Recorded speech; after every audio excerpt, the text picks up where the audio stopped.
जय हिंद दोस्तों, इसके पहले चैप्टर में आप लोग देखे होंगे हमने रीजनिंग के बारे में टोटल तीन प्रकार के होते हैं, वर्बल रीजनिंग, नॉन वर्बल और एनालिटिकल तक आपको समझा दिए थे।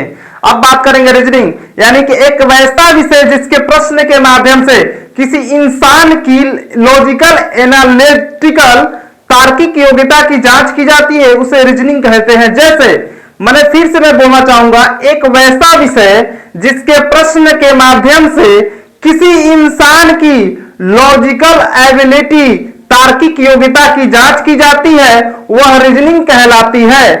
चूंकि तार्किक योग्यता का मतलब क्या मतलब होता है, जैसे जो सोचने समझने की योग्य हो जाए उसे ही तार्किक योग्यता कहते हैं। मतलब फिर से बोलूंगा, सोचने समझने की जो योग्यता हो जाए जिस इंसान में, उसे ही तार्किक योग्यता कहते हैं, है ना। वैसे उसके बाद चलेंगे रीजनिंग, रीजनिंग का सबसे पहला चैप्टर, यानी कि रीजनिंग का सबसे पहला चैप्टर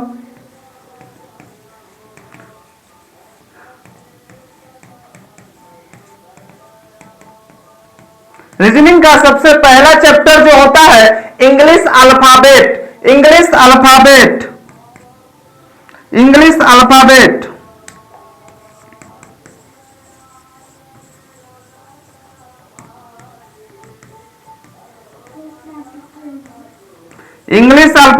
सर, इसका हिंदी क्या होता है? तो अंग्रेजी वर्णमाला। क्या होता है? अंग्रेजी वर्णमाला। एकदम अच्छा से समझेंगे, कोई घबराने की बात नहीं है। इसका हिंदी यानी कि इंग्लिश अल्फाबेट को अंग्रेजी, हिंदी में बोलते हैं अंग्रेजी वर्णमाला। यानी कि इंग्लिश अल्फाबेट का बेसिक जानकारी होना बेहद ही बहुत ही जरूरी होता है। यानी कि इंग्लिश अल्फाबेट का जानकारी होना बेहद ही जरूरी होता है। अंग्रेजी यानी कि अंग्रेजी का जो वर्णमाला क्या है, इसको पता करेंगे। अंग्रेजी वर्णमाला क्या है तो आप जानेंगे कि अंग्रेजी वर्णमाला क्या है। इसके बाद में हम देखेंगे कि अंग्रेजी वर्णमाला क्या है। तो अंग्रेजी वर्णमाला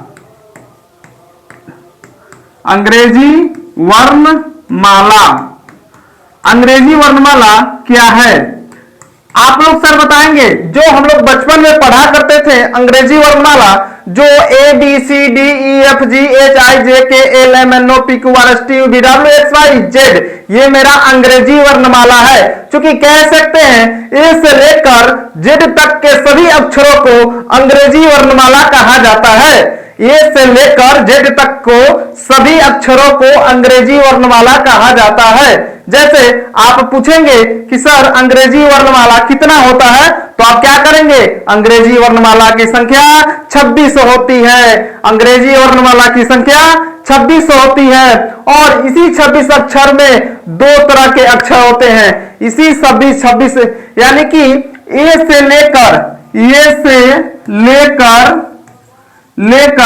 जेड तक के सभी अक्षरों को अंग्रेजी वर्णमाला कहा जाता है। ये सब आप लोग बेसिक तरीके से जानेंगे, एकदम फाउंडेशन की तरह पढ़ेंगे, एकदम जीरो लेवल से पढ़ेंगे।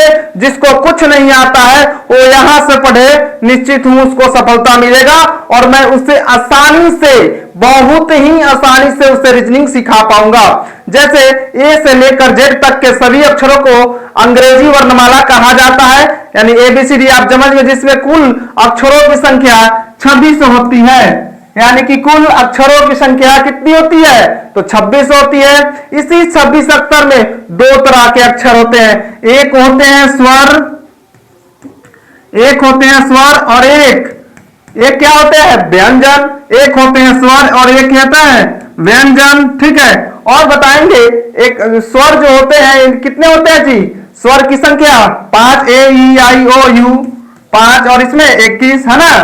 तो अब बात करेंगे आगे। अंग्रेजी वर्णमाला याद रखेंगे, सीधा रहेगा या उल्टा याद रखेंगे।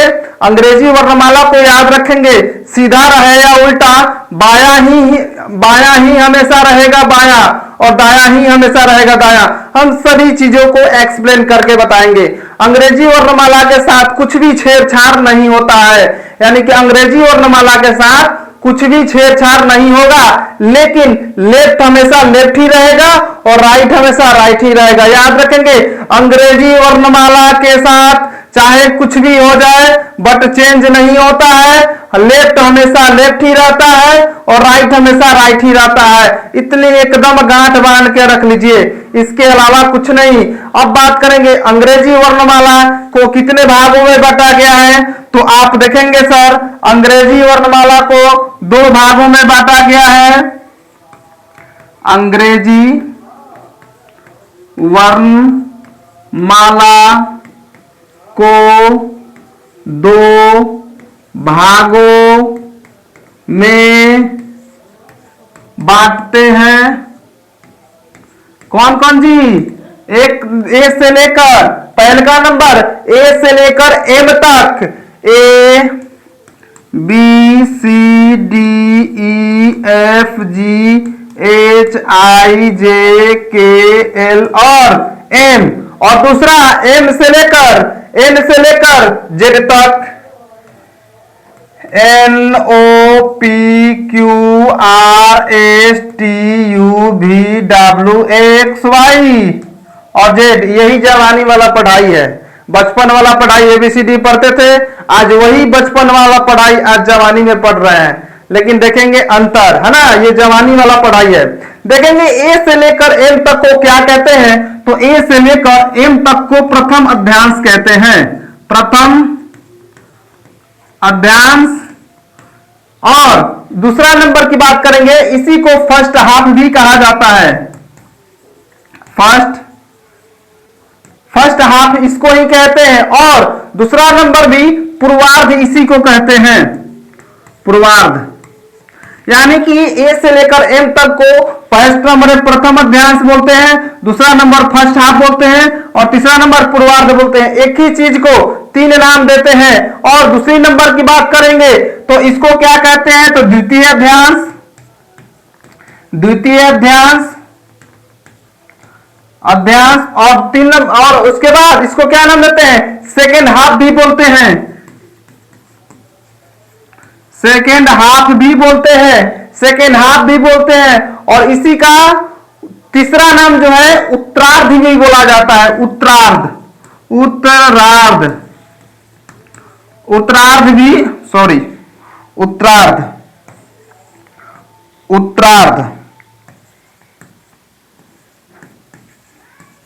उत्तरार्ध भी बोलते हैं। यहां तक कोई दिक्कत? यानी कि आप जानते हैं अंग्रेजी वर्णमाला को 2 भागों में बांटते हैं। एक नंबर ए से लेकर एम तक को, ए से लेकर 26 तक को इंग्लिश अल्फाबेट बोलते हैं और इसी को अंग्रेजी वर्णमाला भी बोलते हैं। ए से एम तक की 2, ए से एम तक को प्रथम अध्यांश, प्रथम अध्यांश, पूर्वार्ध और फर्स्ट हाफ भी बोलते हैं।